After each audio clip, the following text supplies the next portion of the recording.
Nasaan yung saksakan niya?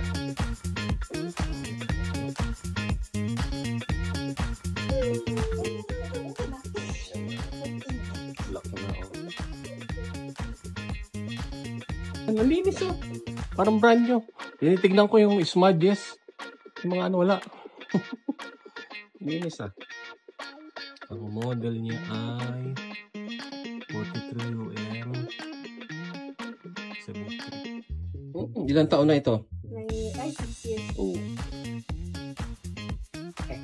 Eh, nasama na kayo sa video.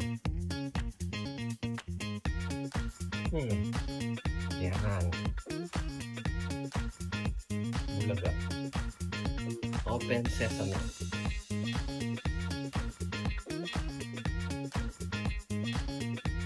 Maganda ba?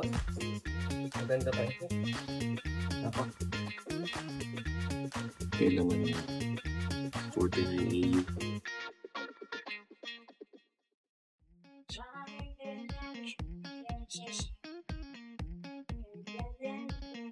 Ayun, gaganon lang siya. Magpo-protect.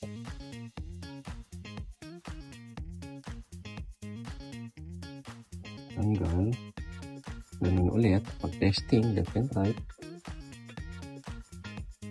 Power on. Itsura. Oh, po-protect pa rin. Sige. Dito.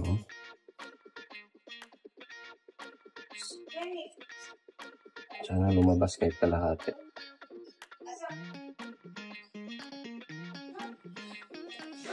Walang kalahati, pero hindi siya nagpo-protect. Yan yung sinasabi ko na hindi lahat ng pagkakataon ay may makikita kang kalahati.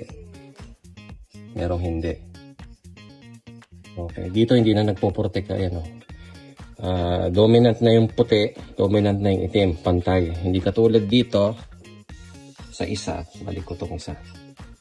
Sating ko dito sa red, ang may problema. Iba yung itsura niya eh. Dito yung may sira. Oh, pag gaganon, no? May umaalon. So, confirm na sa pula yung sira. Oh, wala bilin. Lahat itim. Meaning nakaprotect yung system niya. Nakababa lahat ng voltahe niyan. Kumbaga sa electrical sa bahay, bumaba ang breaker.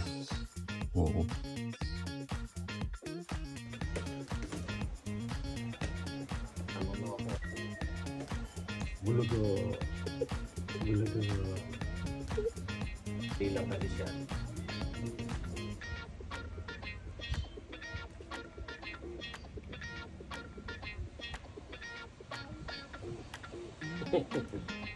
Ayun, okay na.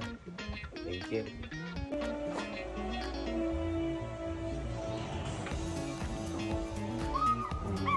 Ayos na.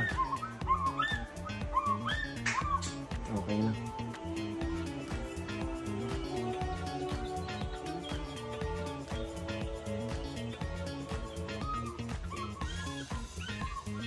Kaya pala nilagyan ni sir ng wire. Kasi minsan nawawala sa wifi. Kung ganito po sira ng TV nyo, PM nyo lang ako. Nagsiservice ako around Metro Manila in nearby areas. Thank you.